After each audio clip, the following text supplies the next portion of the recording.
Okay, so let's look at what you've been introduced to today.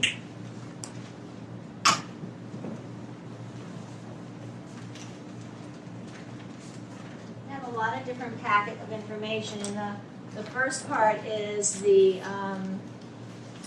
what the material we're going to work on, and then the back part you get some articles and some bibliography, some different ideas of even saying what is hypnosis. So it's kind of giving you some good reading material, a little extra reading material.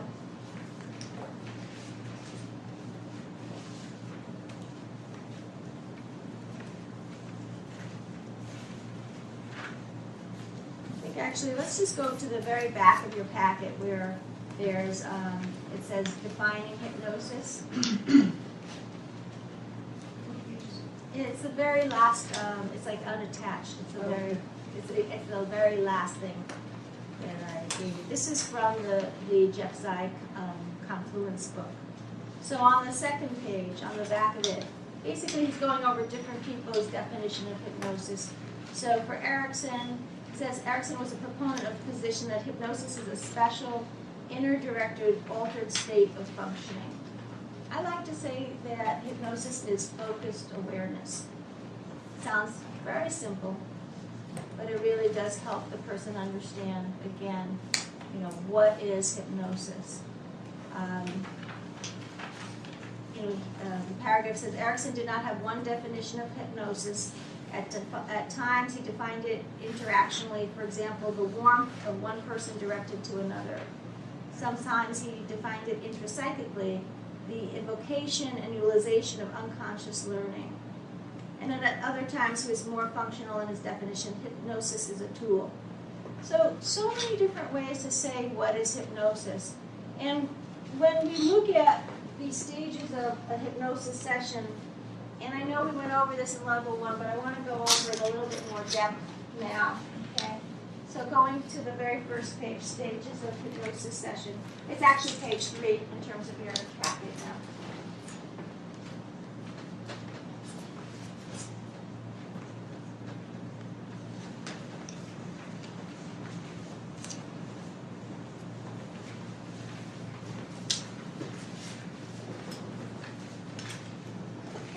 So let's do a little bit more getting just some ideas of when you're talking to somebody, right? If it's for yourself, hopefully you have rapport with yourself.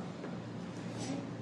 Hopefully you're not beating yourself up. That typically is what is happening. There's a lot of people beat themselves up. So you have to find a way to say, okay, wait a second, let me just take a moment, right? How do you get rapport with somebody else? What are some of your ways of getting rapport? What gives you a sense that, okay, now I'm getting rapport with somebody? Body language. The body language. So maybe mirroring the body language. What else do you do? Backtrack. So you're really listening to them, right? The very first thing usually is to engage somebody, find out who they are, a little bit of what their interests are, right? It's kind of like chit-chatting and being very comfortable, because you're not just going to say, okay, now we're going to do hypnosis, right? So there is this little bit of let's get to know each other. Sometimes people really need to tell you their story. And actually, when people start telling me their story a lot, I already am, as an observer, saying to myself, this person tells stories, right? Which helps me know that I could also help them by giving them stories.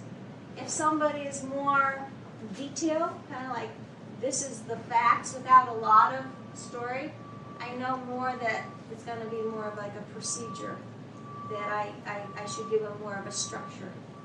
So whenever you're starting with somebody, you're always listening for what they're giving you, right? So ultimately, what's the goal of rapport? What would you feel is the reason to even establish rapport? Trust. What? Trust. Trust, to build trust. You want to add anything? It's just to help to loosen up, feel safer. Yeah, feel comfortable, feel safe. Safety is essential, right? Trust and safety so essential. So having to really feel that comfortable. You know, I'm sure like Greg, in terms of being a massage therapist, is so essential, right? I mean, here you are going to be working with their body. They have to feel comfortable, right? Some of the, I mean, you know, in terms of working with animals, they have to feel comfortable, right? Same thing. Okay, expectations of hypnosis. So again, it's going to happen. It inevitably happens. Somebody came last night and was interviewing me, thinking about whether or not she wanted to go into therapy. And, you know, that moment she said, well, I just want to say, like, hypnosis, you know, I really do think it's just like you see on TV, right? It's a very classic textbook of what people think, right? So let's just take a moment and give ourselves a chance to respond. I think level 1, Kristen said, are we gonna get to do that? I said, we're gonna do it in level 2. So what do you say? Okay, what do you say? Somebody says to you, is it like what you see on TV?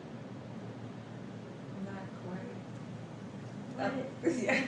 Well, yesterday I told my daughter when I was telling, I said that, well, because she said, well, you know, usually in hypnosis you're made to do things you don't want to do. So I told her, no, well, you usually can hear things around you, you're able to stop it at any time, you do have control, you're able to maintain control. So I guess that's something I would tell a client. Yeah, that's good. And whenever you want to get out, you can. Good. So somebody, at the client who doesn't know hypnosis, somebody ask a question about hypnosis. What do you imagine somebody might say? Will I be in control? No. Okay. And Rob, what would you say to her? You allow yourself in hypnosis to do what you want to do, and it's really like self-hypnosis.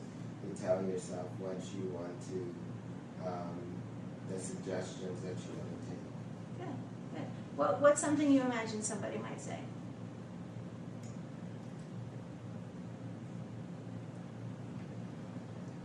Are you hypnotizing me right now? Okay, and Erin, what would you say?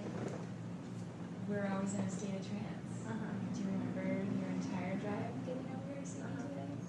Were you on the phone while you were driving? Were you thinking about something else, shopping list? Were you doing 3 things at once? And were you conscious of each one of those? So we're always in a state of trance, and we become comfortable with those. And so this is a little bit out of your comfort zone, but you are always in control.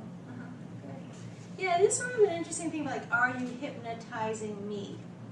Sort of this idea of, like, I'm doing to you. And you are helping him say, we're always in a state of trance. You know, you're coming to me because I have the ability to help you guide you more deeply within yourself. And ultimately, it's you who hypnotize yourself. There's this idea about, rather than inducing a trance, we're actually eliciting a trance. You know, really pulling out the trance, really creating the trance. Good. So what would you say? What would be some client possibility that you would say? What are you going to do to me? Greg, what would you answer? Yeah, I'm not going to do anything to you. It's a matter of the way I've been explaining it to my friends that I live by, or people that I meet here the same thing, is it's not magic. I'm not doing a magic trick to you. It's like meditation in a way. Is sort of a state that you get into of relaxation and sort of inward directed focus. And like guided imagery is somebody working with you in your meditative state to guide you somewhere. Hypnosis is you pick the direction and you just have somebody there to help you go deeper. Yeah, that's nice. That's nice. The self-directed. I like that. What's something what somebody has said to you so far? One of your friends or somebody that you know? It says. Just hypnosis. Just hypnosis. Okay. Just that. All right. So Brent, hypnosis. What would you say? Hypnosis. Period. That would be good. And anything after that? I wouldn't know what they were talking about. So you can match them. You can say, yeah, I don't know. What are you talking about? Right? Because in some ways it's like a deletion.